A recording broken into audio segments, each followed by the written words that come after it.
cybersecurity is evolving at really fast pace.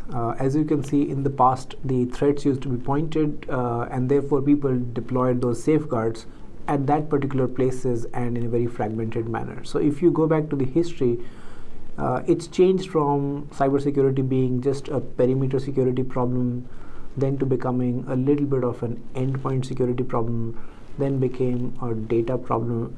But I think now if you look at it, cybersecurity is an end-to-end digital problem. With the sophistication of the kinds of attacks and the depth of attack, you got to prevent your organization end-to-end.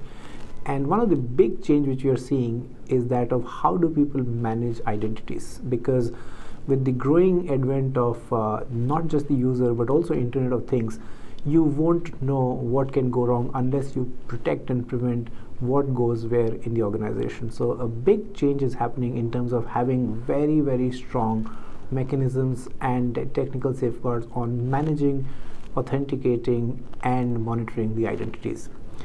The second big thing which you're seeing is that in the past, you could apply a one-size-fits-all to security, which means that apply all safeguards to all data systems. Now, as you would know that the hardware industry is making this problem difficult, the storage is becoming cheaper, the throughputs are becoming very, very cheap.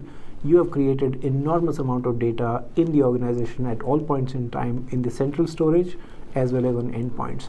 So the one-size-fits-all approach is actually quite bad, because you can't protect all kinds of data asset with the same degree of protection, and you don't have to, because sometimes the cost of protecting the data could far exceed the value of the data.